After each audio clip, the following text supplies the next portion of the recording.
BJP ধীরে ধীরে absolute মেজরিটির দিকে এগিয়ে যাচ্ছে। এই মুহূর্তে বিজেপি 170 সিটে এগিয়ে, তৃণমূল 103 সিটে। যদিও এগুলি ফাইনাল ট্যালির ফিগার নয়, নির্বাচন কমিশন অনুমোদিত ফিগার নয়, কিন্তু এগুলো ট্রেন্ড। কিন্তু ট্রেন্ডের গ্যাপ এতটাই কি 70 সিটের গ্যাপ বিজেপি এবং তৃণমূলের মধ্যে, এটা খুব একটা যে বদলাবে তা নয়। এদিকে চারিদিকে ঢাক ঢোল পিটিয়ে মিষ্টি বিতরণ শুরু হয়ে গেছে। দেখুন ফুটেজ, যেখানে আপনারা কি বিশাল উল্লাসে ফেটে পড়ছে বিজেপি তার অনুমান পাবেন।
সাংবাদিকরা যাবে।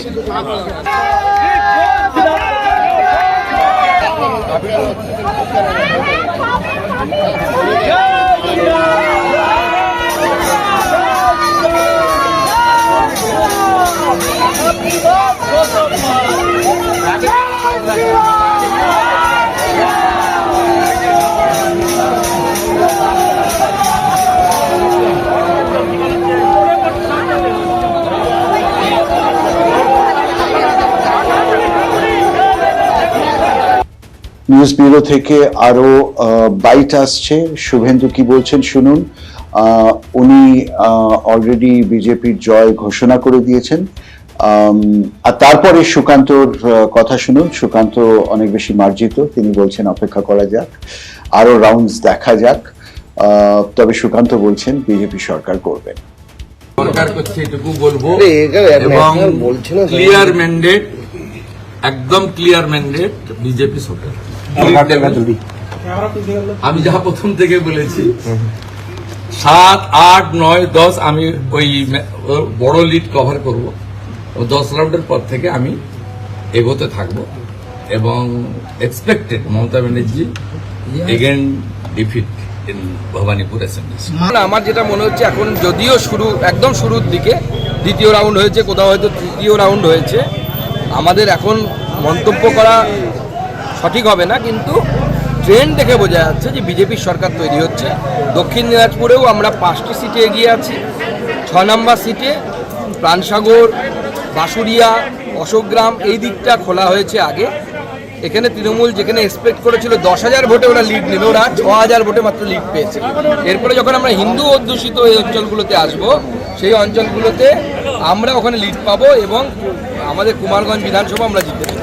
অন্যদিকে বামেদের পরাজয় অব্যাহত, একটা সিট পুরো পশ্চিমবঙ্গে। হুমায়ুনও খুব বেশি পাননি, তিনি জিতছেন, কিন্তু জেএপির আর কেউ জিতছে না।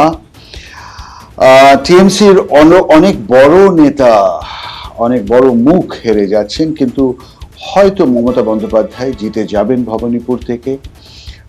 শুভেন্দু অধিকারী জিতছেন নন্দীগ্রাম থেকে। মমতা জেতাটা সম্ভবত তৃণমূল কংগ্রেসের একমাত্র ভালো খবর।